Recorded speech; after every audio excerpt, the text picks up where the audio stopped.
Narendra Modi RSS ആണ്, ആർക്കും തർക്കമില്ലാത്ത കാര്യമാണ്. പക്ഷേ അത് ചെങ്കോട്ടയിൽ ഇന്ത്യയുടെ സ്വാതന്ത്ര്യ ദിനത്തിൽ, പ്രത്യേകിച്ച് സ്വാതന്ത്ര്യ സമര പോരാട്ടവുമായി ഒരു പുലകുളി ബന്ധവുമില്ലാത്ത ഈ ഒരു സംഘടനയെ എന്തിനാണ് ഇപ്പോഴും വെള്ളപൂശുന്നത്? എന്താണ് അതിൻ്റെ അജണ്ട? ഇന്ത്യയുടെ സ്വാതന്ത്ര്യ സമര ഘട്ടത്തിൽ എവിടെയെങ്കിലും RSSന് പങ്കുണ്ടോ? RSSൻ്റെ ഏതെങ്കിലും ഒരാളുകൾ ഈ രാജ്യത്തിൻ്റെ സ്വാതന്ത്ര്യ സമരത്തിൽ പോരാട്ടത്തിൽ പിടഞ്ഞു വീണ് രക്തസാക്ഷിയായിട്ടുണ്ടോ? ഇപ്പോൾ അവർ പറയുന്നത് ഞങ്ങളുടെ രക്തസാക്ഷി ആയിട്ടുണ്ട് എന്നൊക്കെ പറയുന്നു. പേര് ചോദിച്ചാൽ ABCDEFGHIJK എന്നൊക്കെ പറയൂ. കാരണം അതാണ് അവരുടെ പുതിയ പാറ്റേൺ. അല്ലാതെ നേരായ വഴിയിൽ ഒരാളെ പേര് പറയും. ഇവരെ വീട്ടിലൊരു പൂച്ചക്കുട്ടി പോലും ആ സ്വാതന്ത്ര്യ സമര പോരാട്ടത്തിനകത്ത് ഉണ്ടായിട്ടില്ല എന്നുള്ളത് വസ്തുതയാണ്. മാത്രമല്ല, മഹാത്മാഗാന്ധിയും പണ്ഡിറ്റ് ജവഹർലാൽ നെഹ്റുവും ഉൾപ്പെടെയുള്ള ദേശീയ നേതാക്കന്മാർ ഒരു ഭാഗത്ത്, അതിശക്തമായി ബ്രിട്ടീഷുകാർക്കെതിരായി ദേശീയ പ്രസ്ഥാനത്തിൻ്റെ ഭാഗമായി പോരാടുന്ന ഒരു ഭാഗത്ത്, ഭഗത് സിംഗും ചന്ദ്രശേഖർ ആസാദിനെ പോലെയുള്ള ധീരദേശാഭിമാനികളായ ആളുകൾ ബ്രിട്ടീഷുകാർക്കെതിരെ പോരാടി കഴുമരത്തിലേക്ക് പോയി ധീര രക്തസാക്ഷിത്വം വരിച്ച ഒരു വലിയ പാരമ്പര്യ പോരാട്ടം നിറഞ്ഞ ആ നാളുകളിൽ ഈ രാജ്യത്ത് RSSൻ്റെ സർസംഘചാലക് ഗോൾവർക്കർ എന്താണ് പറഞ്ഞത്? എന്തിനാണ് ചെറുപ്പക്കാരെ നിങ്ങളുടെ യൗവനം ബ്രിട്ടീഷുകാർക്കെതിരായി പോരാടി നശിപ്പിക്കുന്നത്? നിങ്ങൾ എന്തിനാണ് യുദ്ധം ചെയ്യുന്നത്? നിങ്ങൾ എന്തിനാണ് ജയിലിൽ പോകുന്നത്? നിങ്ങൾ ആഭ്യന്തര ശത്രുക്കൾക്കെതിരായി പോരാട്ടം നടത്തണമെന്ന് പറഞ്ഞ് ഈ രാജ്യത്തിൻ്റെ സ്വാതന്ത്ര്യ സമരത്തെ ബ്രിട്ടീഷുകാർക്ക് വേണ്ടി ഒറ്റുകൊടുത്തവരുടെ പാരമ്പര്യത്തിൽ നിൽക്കുന്നവരാണ് RSS.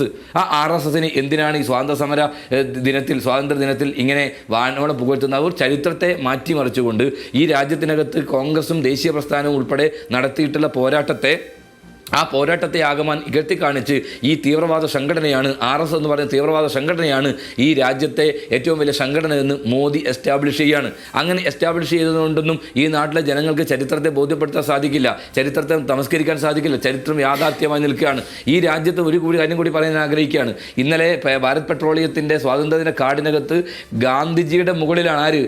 സർവർക്കർ. ആരാണ് സർവർക്കർ? മഹാത്മാഗാന്ധിയെ കൊല്ലാൻ ഗൂഢാലോചന നടത്തിയ കേസിനകത്ത് വിചാരണ നേരിട്ട് ആ കേസിൽ 6ാമത്തെ പ്രതിയാക്കപ്പെട്ട ഒരാളാണ് സർവർക്കർ. മാത്രവുമല്ല, ഈ രാജ്യത്ത് ഈ രാജ്യത്തെ വിഭജിക്കണമെന്നുള്ള തീരുമാനമെടുക്കാൻ ആദ്യം പ്രസ്താവന നടത്തിയ ആരാണ്? സർവർക്കർ അല്ലേ?